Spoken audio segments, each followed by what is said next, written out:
Buenas tardes, Gabriel. Muy buenas tardes. ¿Cómo es que has venido a Crevillente? Es una cosa que ha llamado mucho la atención, ¿no?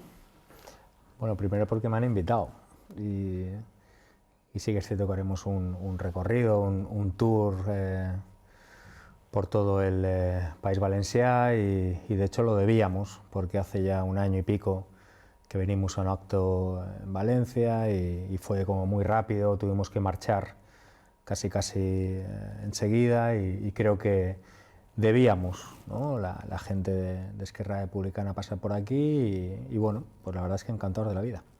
Supongo que te llamará la atención que en Crevillent haya representantes de Esquerra Republicana en el ayuntamiento, ¿no?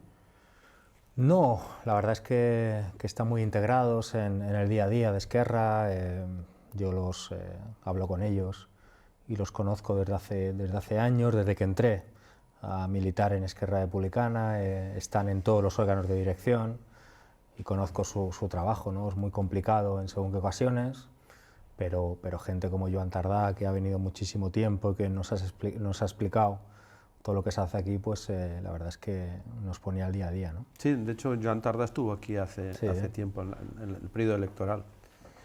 Muy bien, los acontecimientos recientes nos han salpicado la agenda que teníamos prevista. Y lo primero que querría preguntarte es, en tu opinión, ¿qué es lo que crees que va a pasar con el presidente de la Generalitat? Que en principio el lunes tiene que haber una reunión del Parlamento catalán y tomar decisiones. ¿Qué crees lo que va a pasar? Pues no lo sé, sinceramente, y creo que nadie lo sabe, ¿no? Yo creo que hay un camino judicial imparable, creo que durante las negociaciones por la investidura lo vimos muy claramente con el ejemplo paradigmático de la Junta Electoral Central, donde vimos que hay una serie de instituciones fagocitadas por según quién, que van contra el gobierno, ¿no? Creo que hay que intentar hipermeabilizarse de ese ruido porque continuará, y en torno al presidente de la Generalitat o al govern de la Generalitat sí que es cierto que no es tanto mi negociado, ¿no? Forma parte de la responsabilidad de mis compañeros que están en el govern. Lo que sí que es cierto, y siempre lo he dicho, es que me sorprendería que se convocaran elecciones porque, en definitiva, Pere Aragonès, el conseller d'Economia y vicepresidente del govern, acaba de facto aprobar unos presupuestos, ¿no? con los comunes. ¿Quieres decir que con esos presupuestos aprobados Pere Aragonès podría gestionar la Generalitat catalana durante un periodo largo de tiempo? No, lo que digo es que es extraño, independientemente de la bandera de cada cual y de las filias y fobias de cada cual, es extraño que un govern o un gobierno convoque elecciones justo después de aprobar los presupuestos. Es extraño. El gobierno de Cataluña, el gobierno de España o el gobierno de Tombuctú. Es muy extraño que justo después de aprobar los presupuestos se convocaran elecciones. Ahora bien, sería irresponsable e irrespetuoso por mi parte meterme mucho más allá. Lo que se decida, pues yo apoyaré. Respecto a las negociaciones en las que usted ha tenido un papel muy importante para la investidura del presidente del gobierno, en esas negociaciones se trató la modificación del Código Penal para reducir la pena del delito de sedición. No. ¿Cómo ha surgido entonces esta modificación? ¿Ha sido motu propio del presidente del gobierno? Sí. ¿Y usted está satisfecho con esas decisiones que se han tomado o piensa que aún habría que hacer algo más? Entendemos que es buena noticia que se hable de política y de propuestas frente a según qué cosas que venían pasando hace ya un tiempo, ¿no? El hecho de que se hable de política y de propuestas políticas respecto a amenazas, o hemos llegado a ver al señor Pedro Sánchez amenazando, ¿no? a la disidencia política catalana con la Fiscalía, ¿no? Diciendo que él podía controlar la Fiscalía en el prime time de la televisión pública española. Nos parece una buena noticia, que en definitiva, sobre todo a nivel sociológico o pedagógico, ¿no? que se hable de propuestas políticas. Ahora bien, más allá de los titulares, no sabemos nada y lo que sí que estamos dispuestos es a escuchar. Nosotros creamos un instrumento, una mesa de diálogo y de negociación, porque entendemos que, repito, te puede gustar muy poco el proceso político que vive Cataluña, el independentismo, el republicanismo catalán, el referéndum, los independentistas en definitiva, que la gente vote, te puede gustar muy poco, pero lo que sí que es cierto que cualquier persona mínimamente racional puede llegar a la conclusión de que ni nosotros vamos a desaparecer, ni la gente que está en contra va a desaparecer, con lo cual eso nos obliga a hablar, a dialogar y a hacer política, ¿no? Y es lo que intentamos hacer. Yo me siento muy orgulloso de lo que se hizo durante este mes y pico de negociaciones y creo que tiene que tener continuación en la mesa de diálogo y negociación. Retomamos el inicio de la conversación viniendo a Crevillent. Ha venido usted a presentar un libro de Oriol Junqueras y ha venido incluso acompañado, según me han dicho, del padre de Artur Junqueras. De Oriol Junqueras. Hábleme de ese libro que va a presentar. Bueno, es una conversación que tiene con Sergi Sol, con su mano derecha, amigo, casi hermano mío, y lo que comentan sobre todo son los días previos, ¿no? y justo posteriores del 1 de octubre, en el que muchos de nosotros, recuerdo perfectamente cómo nos despedíamos de nuestros familiares y amigos porque no sabíamos si íbamos a entrar en la cárcel, ¿no? Yo mismo me hice una comida en la que me despedí de mis seres queridos, porque no sabíamos exactamente lo que iba a pasar, ¿no? Era un momento tan arbitrario a nivel judicial, policial y político que no sabíamos. Y bueno, se describen las vivencias de alguien tan importante en ese proceso como el vicepresidente del gobierno, Oriol Junqueras, ¿no? Y sobre todo la parte más humana de Oriol, que es quizá la más desconocida. ¿Qué piensa Oriol Junqueras de la situación en la que estamos en este momento?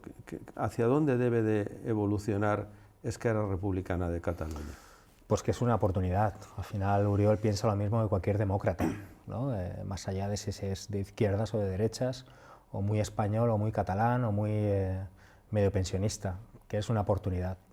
Más que nada porque en este bucle casi eterno en el que estamos de amenazas, de sentencias, de policía, de represión, pues no se soluciona absolutamente nada, ¿no? Así que Oriol, la verdad es que está orgulloso de lo que estamos haciendo. Al final Esquerra Republicana, lo digo con humildad, pero también con claridad, creo que hemos sido valientes, más allá del ruido, del humo, de la magia, del simbolismo de según quién. Hemos dicho o hemos ido a elecciones en las que hemos ganado con un discurso muy claro, muy valiente, de que hay que establecer espacios de diálogo y de negociación con el diferente, que el futuro de la política es pactar o dialogar entre diferentes, y bueno, seguimos un poco su estela, ¿no? ¿Por qué quieren independizarse ustedes de España? Pues una pregunta no habían hecho nunca. No, es broma. Siempre digo lo mismo. Yo al final vengo de esa izquierda federal o confederal decepcionada con la izquierda española. La última excepción es la del año 2010, que todo el mundo recuerda, ¿no? Se establece como un clic en la sociedad catalana, ¿no? La excepción del Estatut, del Cepillaré, del PSOE o de Zapatero y Guerra respecto al Estatuto de Autonomía. Entonces muchos de nosotros es que no hemos, al final, no lo digo por su pregunta, pero muchísima gente nos pregunta eso como si fuera un virus zombie, ¿no? O una gripe, ¿no? ¿Tú cuándo te hiciste independentista, no? Y siempre respondo lo mismo. Yo no me he movido de donde estaba, ¿no? Yo vengo de una izquierda republicana, de una izquierda que está a favor del derecho a la autodeterminación, que considera que los pueblos tienen que decidir su futuro frente a una urna, y muchos de nosotros que quizá no veníamos de un independentismo clásico, ¿no? O nacionalista, de hecho yo no soy nacionalista, entendemos que la única oportunidad de cambio, guste más o guste menos, es mediante Cataluña. Y si Cataluña lo consigue, si su gente consigue votar, pues vendrán muchos cambios, ¿no? No entiendo bien, cuando dice usted que no es nacionalista, ¿qué es lo que quiere decir exactamente? ¿Es más bien republicano que nacionalista? ¿Usted una confederación sí que la aceptaría? Decía Castelao, un político gallego, un intelectual gallego, Castelao, decía aquello de: yo fui federalista hasta que me di cuenta que no había nadie que se quería federar conmigo, ¿no? Eso es un problema. Tú puedes ser muy federalista, pero si no hay nadie al otro lado, es complicado. ¿El independentismo qué es? ¿Qué es? ¿Ser independentista qué es? No es nada. Es un estado transitorio. No es una ideología. Nosotros estamos independentistas. Yo soy republicano, de izquierdas, no tengo ninguna filia o fobia especial hacia ninguna bandera, hacia ninguna lengua, hacia ningún apellido concreto, y no soy nacionalista, soy republicano. De hecho, los nacionalistas igual son aquellos que les fastidia tanto que la gente vote en Cataluña, ¿no? O aquellos que están enarbolando todo el día la bandera de España, o que se meten con nosotros por hablar en catalán o tener según qué costumbres o cultura catalana. Entonces, para usted, si por ejemplo se hiciera un referéndum en España, monarquía-república, ¿usted estaría de acuerdo con esa opción si saliera república y entonces no sería nacionalista? Creo que no nos estamos entendiendo, es que yo no soy nacionalista. O sea, no, ya, pero me refiero, ¿cree usted que Cataluña en ese caso ya no necesitaría ser independiente? ¿El problema está en la monarquía? A mí me encanta Regreso al futuro y Blade Runner, me encanta la ciencia ficción en general, y un referéndum monarquía-república en España es ciencia ficción política. ¿Usted cree que no es viable? A tenor de la aritmética parlamentaria es inviable, porque hay que cambiar la Constitución. Y se necesitan las mayorías inviables en el Congreso y en el Senado, actualmente. Correcto. Pero quizá en el año 2055 es posible. Pero yo le escuchaba a Pablo Iglesias hablar de un periodo constituyente. Eso cambiaría las reglas del juego. A mí Pablo Iglesias me gusta mucho cuando habla de proceso constituyente, pero Pablo Iglesias no tiene 350 diputados en el Congreso. ¿Pero se puede hacer un periodo constituyente saltándose la Constitución? ¿Cómo? Le pregunto. No. No. ¿Cómo se hace? Se habla de la posibilidad de hacer un referéndum no consultivo, monarquía o república, que si saliera república, entonces habría un choque de legalidades, ¿no? ¿Y cómo se hace eso? Eso es lo que le pregunto. ¿No ha escuchado usted esa hipótesis? En mi vida. Sí que es cierto que el artículo 92 de la Constitución reconoce referéndums consultivos, no vinculantes si el interés es general, pero es que eso es ciencia ficción política en el Estado español. La verdad es que no tengo ni idea de lo que me está hablando. Vale. Entonces, ¿cómo piensa usted, si no es viable la vía de la Constitución, ¿cómo piensa usted que puede llegar Cataluña a una independencia sin acatar la Constitución? A mí me encanta, según artículos de la Constitución. Me encanta el artículo 128, me encanta el artículo 47, me encanta el artículo 27 y me encanta el artículo 59.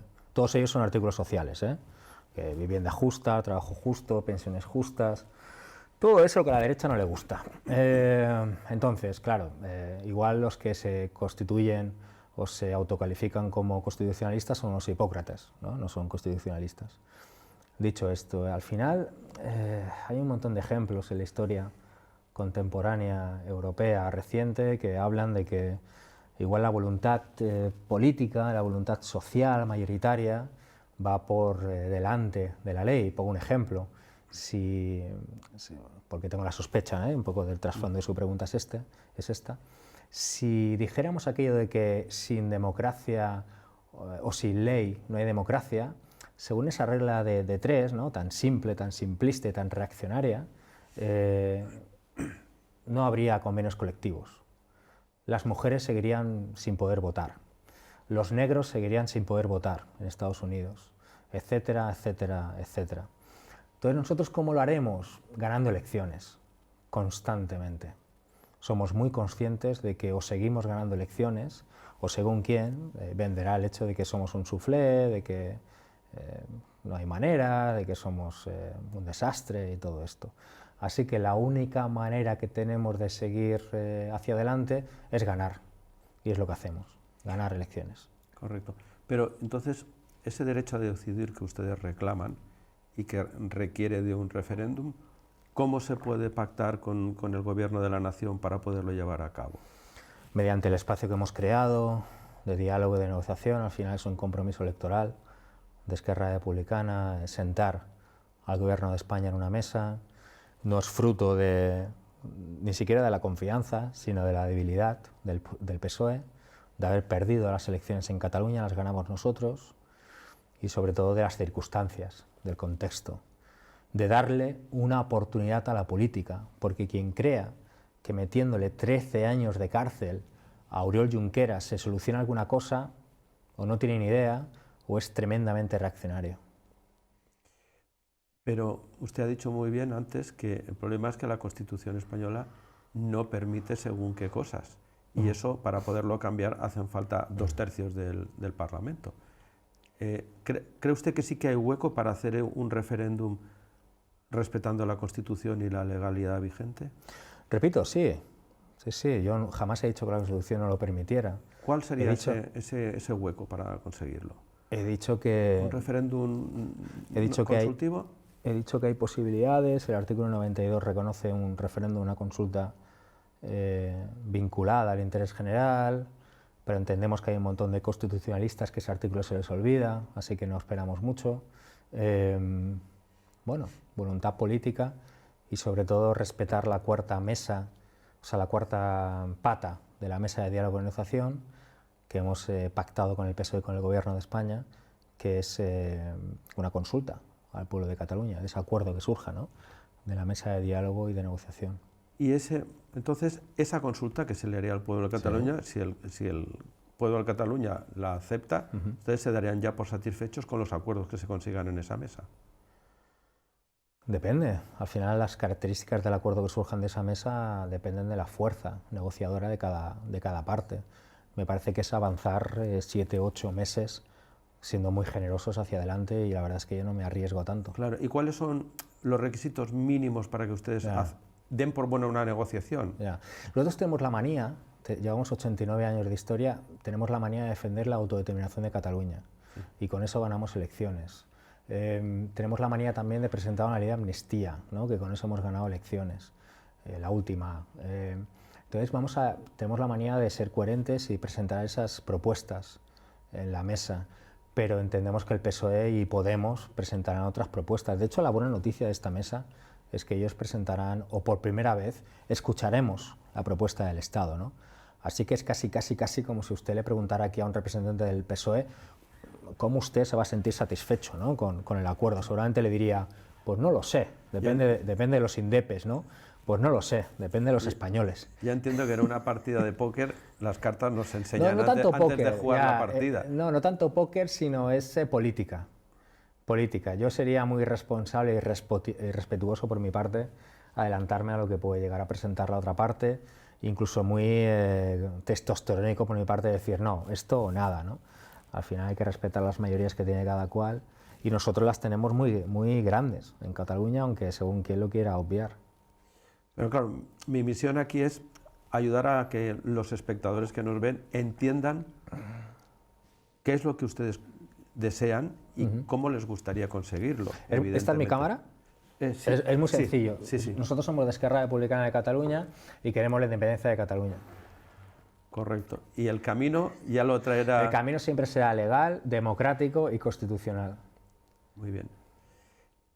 Sobre todo defendiendo y respetando los derechos humanos y libertades fundamentales. En esa independencia de Cataluña, ¿qué papel tiene la Comunidad Valenciana? Bueno, sí que es cierto que nosotros tenemos un compromiso histórico con els països catalans, con el País Valencià, con las Illes, e intentaremos pues bueno, atesorar las máximas mayorías posibles para que eso sea factible, ¿no? Pero sí que es cierto que es complicado a tenor de lo que se vota aquí en Valencia, ¿no? Pero ¿cuál sería ese modelo? ¿Ustedes tienen concebido un modelo en su partido o en la cabeza de su presidente de cómo encajaría ese puzzle de esas 3 comunidades actuales españolas? No, hay que discutirlo. Además sería, repito, la expresión irresponsable o injusto por mi parte, porque hay que discutirlo con la gente del País Valencià, con las sillas y sobre todo yo creo que un debate sano y democrático sería poder votarlo a nivel interno. En ese referéndum que ustedes querrían hacer, si surgieran una serie de municipios en los que la mayoría votara quedarse en España, ¿los dejarían fuera de Cataluña o se integrarían dentro del conjunto porque la cifra que se tendría en cuenta es la global? No, todos a la cárcel. Los que votaran que no, todos a la cárcel. No es broma, eso lo hace España. No, nosotros, lo digo más que nada porque sí es cierto que había como un mantra por parte de según qué discurso, no lo digo tanto por usted, pero sobre todo gente de Ciudadanos o del Partido Popular, nos decía aquello de ¿qué pasa si en Hospitalet votan que no? ¿No? Claro, Hospitalet no tiene una historia, ni una moneda, ni una cultura, ni una lengua diferente a la catalana, ¿no? Habría que hablarlo, me parece un debate un tanto estéril, absurdo y kafkiano. Dicho esto, conviene recordar que el Parlamento de Cataluña reconoce el derecho a votar en algún momento su estatus político a la Val d'Aran, que es lo más similar que hay dentro de Cataluña, una diferenciación, y sobre todo lo que nos comprometemos es a no enviar a la policía a pegar a la gente si quiere votar o se siente diferente. Nos comprometemos a eso, que es lo que no hizo España el 1 de octubre. O el Estado español. ¿El Estado español usted lo ve como una fuerza poco democrática en ese sentido? No. Lo que sí que es cierto que yo creo que cualquier demócrata lo puede llegar a ver, más allá de las banderas que tenga cada cual frente a sus ojos. Hay instituciones fagocitadas por la extrema derecha, por la derecha extrema española, y un ejemplo es la Junta Electoral Central. Lo que hizo durante los días de la investidura fue de primero, de golpismo, intentar cargarse un pacto de gobierno de facto, de izquierdas, era un Estado contra el gobierno. Sí que es cierto que más allá del independentismo, por ejemplo, que haya 7 chavales de Alsasu en la cárcel hace 3 años por una pelea de bar, me parece que es antidemocrático. Y todos estamos convencidos y seguros, más allá de las banderas de cada cual, que si fueran de Albacete o de Crevillent, estarían en su casa. Todo el mundo lo sabe. Entonces, bueno, yo creo que es una carencia democrática terrible. Ya. De hecho, que hay presos políticos lo dice Amnistía Internacional, ¿eh? No es una cuestión nuestra. Ojalá fuera una cuestión nuestra. Amnistía Internacional, que son poco sospechosos de ser indepes, catalanistas y todo esto. Por su parte, la negociación que ha realizado, que es así que no es ciencia ficción, la que ha mantenido con el Partido Socialista para conseguir un pacto y que haya presidente del gobierno, tiene un nuevo jalón por delante, que son los presupuestos del Estado español. ¿Cuál es su postura para conseguir aprobar esos presupuestos? ¿Qué es lo que necesitan? Depende, igual que seguramente si hubiera aquí algún representante de las otras formaciones que han afortunadamente alcanzado un acuerdo con el PSOE y con Podemos, si hubiera aquí algún representante del PNV, si hubiera aquí algún representante de Compromís, si hubiera aquí algún representante de la izquierda Berchale, yo mismo le diría esto, ¿no? Depende de si cumplen los acuerdos alcanzados con nosotros. En nuestro caso, una mesa de diálogo y de negociación que es el de primero de democracia y 2, que sean unos presupuestos dignos y decentes. Nosotros tenemos la manía de ser de izquierdas, entonces entendemos que tienen que ser unos presupuestos que estén por dignificar la vida de la gente y por recuperar derechos civiles, sociales y laborales perdidos.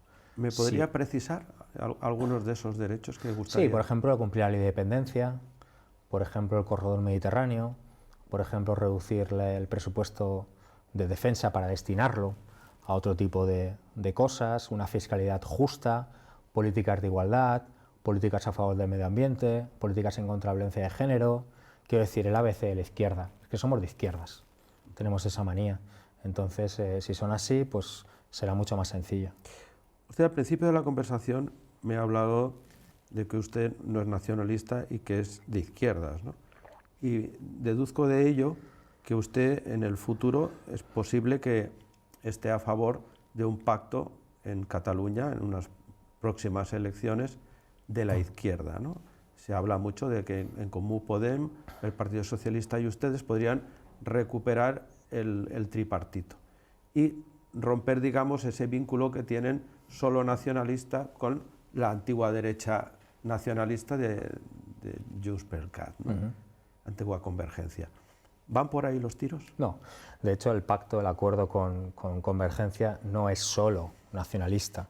Yo entiendo que la etiqueta, y respetando mucho su juicio de valor, entiendo que la etiqueta fácil es que somos nacionalistas, porque es lo fácil, ¿no? Los nacionalistas estos que están liándola.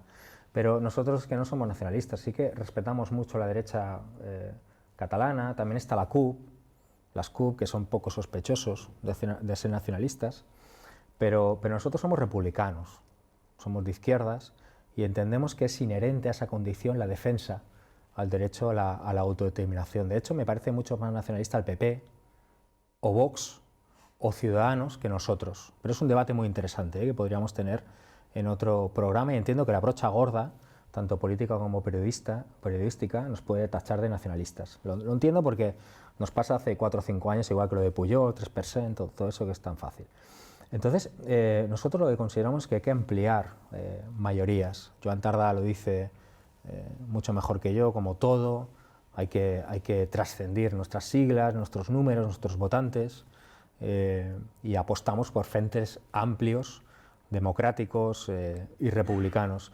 Esto incluye la parte autodeterminista de los comunes. Nosotros hemos aprobado unos presupuestos con Ada Colau en Barcelona, hemos aprobado unos presupuestos de facto de la Generalitat de Cataluña con los comunes y estamos dispuestos a escuchar al PSOE y a Podemos en el Estado, ¿no?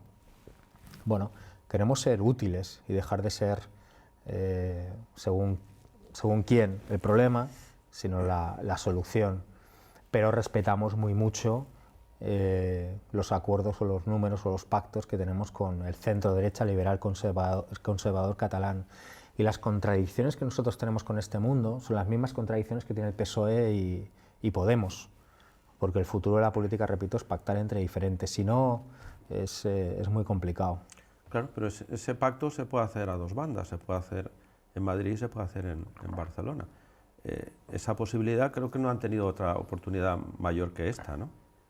Pero no le entiendo. Sí, me refiero que si usted es una persona de izquierdas, sí, y entiende que aliarse con otras entidades de izquierdas pueden permitirle hacer las políticas que usted le gustaría que se hicieran en España y en Cataluña. Sí. De ello deduzco que lo más lógico sería que ustedes se aliasen con la izquierda para conseguir sus objetivos, tanto a nivel Cataluña como a nivel español, ¿no?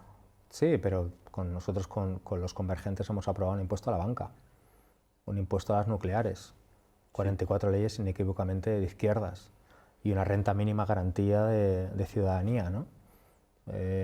Queremos seguir camino con ellos, más que nada porque es imprescindible para seguir. O sea, que se sienten satisfechos con el pacto de convergencia, ¿es suficientemente de izquierdas para ustedes? No, claro que no, pero es que... Por eso, ¿es más importante para usted ser de izquierdas o aliarse con convergencia? Para mí es importante ser demócrata. Y entiendo que puede gustar muy poco el espacio de convergencia. Pero de los demás deducimos que son demócratas también, ¿no? La gente del Partido Socialista o de Comú Podem también son demócratas. Sí, ¿no? Y ojalá pudiéramos, repito, es que igual me estoy explicando muy mal. Como dice Joan Tardá, frentes amplios, respetando el espacio de convergencia. Jordi Turull, que es un señor que está muy alejado de mis posicionamientos, está en la cárcel por defender sus ideas. Yo me siento muy próximo a alguien como Jordi Turull. Sería terriblemente injusto por mi parte hacer este tipo de política de brocha gorda y decirle es un señor de derechas, ¿no? Es de los míos ahora mismo, ¿no? Y mucho más que según quién de izquierdas, ¿no? Yo creo que lo hermoso de lo que está sucediendo en Cataluña es que hay gente tan diferente como Jordi Turull o David Fernández, de las CUP, pasando por Oriol Junqueras, quiero decir, pero es que es lo que está pasando en el Estado y lo que seguramente pasará aquí también en Valencia, ¿no? De hecho, lo que ha pasado, pactos entre diferentes y establecer la dicotomía falsa y perversa o eres de izquierdas o eres nacionalista o la bandera, no sé qué, me parece que es de una enorme miopía respecto a lo que está pasando en Cataluña. Pero yo supongo que ustedes no van a quedarse anclados permanentemente solo con Convergencia, ¿no? Que habrá posibilidad, o para eso es necesario que salgan de la cárcel todos los que están en este momento. Y a partir de ahí sí que podrían ustedes pactar con otros partidos. Ese vínculo que usted está defendiendo en este momento es un vínculo emocional, más que político, ¿no? Es un vínculo sentimental, en el sentido de que ustedes tienen un respeto por las personas que están en la cárcel, aunque sean de un partido diferente, y ustedes podrían pactar con otro, y a lo mejor ideológicamente les vendría mejor para sus objetivos políticos. Por lo tanto, ese vínculo emocional es la clave para poder resolver este problema. No. ¿Deberían de salir en la cárcel y ustedes ya podrían cambiar de posición? Niego la mayor, ¿eh? Entiendo el intento de sacar el titular y tiene mérito llevar un rato en ello y se lo reconozco, pero le recomiendo que deje de hacerlo porque no lo va a conseguir. Nosotros no tenemos un vínculo emocional, es que guste más o guste menos, y puedo llegar a entender que guste muy poco. El 21 de diciembre salieron unas mayorías parlamentarias muy determinadas, muy determinadas. O sea, quiero decir... Pero estamos hablando de unas próximas elecciones, no de las de ahora, sino... Ya, pero como usted ha calificado de vínculo emocional, sí, claro, el pacto de gobierno que hay ahora, me parece que es como mínimo un error y que refleja una enorme miopía. Guste más o guste menos, el independentismo volvió a ganar las elecciones. Y puede gustar muy poco. O sea, no tiene ningún tipo de vínculo emocional, son lentejas, que decía mi abuela. O sea, solamente podíamos sumar con ellos. Claro, en estas elecciones, pero vale. en unas no, lo digo para contrarrestar lo de vínculo emocional. Pero me refiero, si en unas próximas elecciones ustedes sí que consiguieran la mayoría, pero entonces no es un vínculo emocional, con En Comú Podem y PSOE, ustedes sí que pactarían, a pesar de que estuviera en la cárcel algunos de sus compañeros de Convergencia. Vale, pero entonces no es un vínculo emocional que nos obliga, si salen no sé qué, no sé cuánto, ¿eh? ¿Eso estamos de acuerdo ya? Sí, ¿no? Si usted está dispuesto a en unas próximas elecciones. Vale, pero que no es un vínculo emocional ya, que nosotros tenemos la manía, que si salen, ¿no? Vale. ¿Estamos de acuerdo en eso? Sí, adelante. De acuerdo, vale. Entonces, no sé, queremos respetar los números que tenemos, los pactos que tenemos y acordar con otras fuerzas. De hecho, me parece muy positivo que Esquerra Republicana y de facto el Govern de la Generalitat haya pactado los presupuestos con los comunes. Me parece que es muy positivo y es romper según qué bloques y según qué discursos o visiones muy reaccionarias de la realidad catalana. Muy bien, pues muchas gracias. A usted, ha sido un placer. Por su comparecencia hoy en Telecrevilla. Muchas gracias. Somos una emisora de pueblo, como usted sabe, pero nos gusta enterarnos de lo que pasa por el mundo, ¿no? Muy bien, muchas gracias. ¿Y hay algo que le gustaría aprovechar para contarnos a los crevillentinos? Venimos con Sergi Sol, con Pep Picas, con Artur Junqueras y con más gente de Free Junqueras a presentar el libro de Oriol y Sergi y ojalá pues llenemos cada uno de los locales en los que estamos convocados. ¿Han hecho ustedes otras presentaciones como esta en la Comunidad Valenciana? ¿O? Sí, vinimos hace unos 6, 7, 8 meses a Valencia y nos fastidió mucho porque tuvimos que marchar enseguida porque por los billetes de AVE, bueno, fue un poco desastre y debíamos un poco a la zona pues un tour, ¿no?, de este tipo y estamos encantados. ¿Se sienten ustedes cómodos con...? Yo estoy encantado, sí. De hecho, ahí en el Congreso tenemos muchos amigos de aquí, del País Valencià, de partidos muy diferentes. Me han dicho que usted, amigo, tiene buena relación con Ignasi Candela, de Crevillent. Ignasi Candela, sí, Batallé también, sí, el propio Baldoví, pero también algún diputado que tampoco hace falta decir el nombre de otros partidos, muy alejados de mi ideología y siempre es un placer estar aquí. ¿Qué tal su relación con Compromís en ese sentido? Bien, sí. Sí que es cierto que coincidimos en muchas votaciones por razones obvias y bien, y de hecho Joan Baldoví es todo el mundo lo conoce, ¿no?, un diputado histórico ahí en Madrid y con el cual tenemos mucha relación, ¿no? Bien, para nosotros es un partido muy cercano, muy próximo. Y cuando se toman una cerveza juntos y se relajan, porque lo veo un poco tenso. No, no. Cuando se relajan, ¿cuál es ese país que les gustaría tener en su corazón? O sea, mi país es mi barrio. Es mi barrio. Sí, pero me refiero, ese barrio tiene cosas, ¿no? Y personas. No, pues un país, al final un país es su gente, es la dignidad, la decencia de servicios públicos dignos y decentes. Bueno, al final no tiene nada que ver con una bandera. La gente no come banderas, sean españolas o sean esteladas o sean señeras o sean icurriñas. Lo importante es que la gente viva bien y dignamente. Muy bien, pues muchísimas gracias por haber estado con Un placer. nosotros. Muchas gracias. Y hasta una próxima ocasión. Y tanto. Muchas gracias.